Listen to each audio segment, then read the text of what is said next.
Lihim ng liham.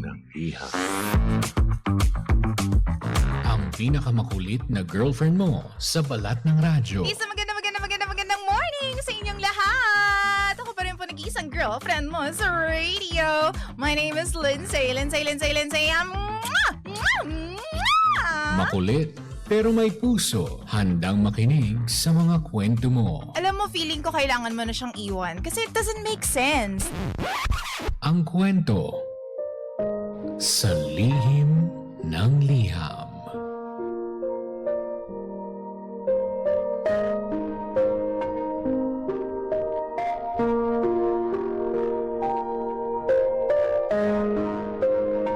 Mahal kong Lindsay. Tawagin niyo na lamang po ako sa pangalang Paolo. 30 years old. At meron po akong girlfriend. Actually, 3 taon na po kaming magkasintahan ng girlfriend ko. TJ Lindsay, masaya naman ang relasyon naming dalawa. Halos wala kaming pinag-aawayan. Kapag meron kaming hindi pagkakaintindihan, inaayos namin agad. Hindi kami natutulog ng galit sa isa't isa. Akala ko sapat na yun para maging maayos ang isang pagsasama. Palagi kayong tatawa, palaging magkakaintindihan. Pero hindi pala. Hindi pala enough yun. Isang gabi, bigla niyang sinabi na gusto niyang subukan ang open relationship. Nagulat ako nung una. Akala ko biro lamang yun. Pero seryoso pala ang girlfriend ko. Ang sabi niya sa akin, mahal niya pa rin ako, pero gusto raw niyang magkaroon kami ng kalayaan na makakilala ng iba pang tao. Basta dapat daw maging tapat kami sa isa't isa.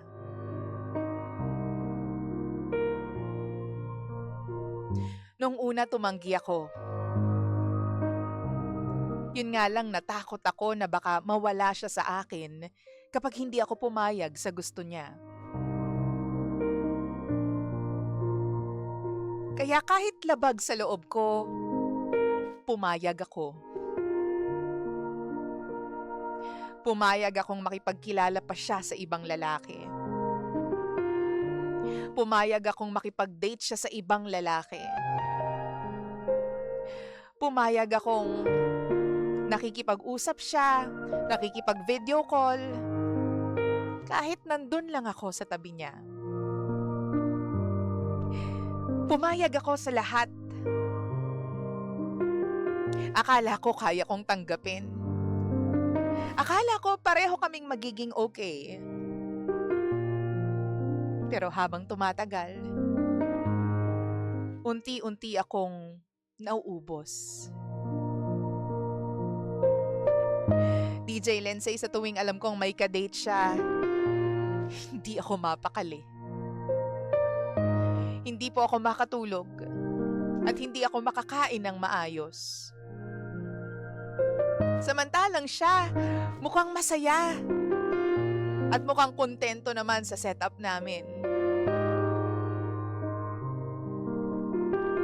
Kaya naman isang gabi, nung hindi ko na po makayanan, umamin na ako sa kanya. Habang kaharap siya, hinawakan ko ang 2 kamay niya at bigla akong tumungo sa harap niya. Sabi ko sa kanya, hindi ko na kaya to. Sinabi ko na hindi pala yon ang klase ng relasyon na gusto ko para sa aming dalawa. Tahimik lang siyang nakinig sa akin. Pagkatapos, sinabi niyang ayaw na rin daw niyang ipagpatuloy ang relasyon naming dalawa Dahil obviously, magkaiba na raw kami ng gusto sa buhay. Dati raw mahal niya ako. Pero hindi niya raw alam kung anong nangyari sa kanya at biglang nag-iba. Nang marinig ko yon, DJ Lindsay, nasaktan ako. Napakasakit pala. Pero doon ko na-realize na hindi lahat ng relasyon ay pare-pareho ang hangganan at pangangailangan. Hindi rin mali kung may mga bagay na hindi mo kayang tanggapin. Kaya heto ako ngayon. Nalulungkot, naghahanap, nangungulila, DJ Lindsay. Mali ba na pumayag ako noon dahil lang sa takot na mawala siya sa akin? At kung magkaiba na talaga yung gusto namin sa isang relasyon,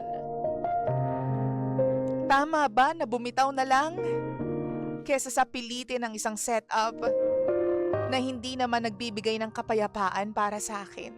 I thought some time alone was what we really need.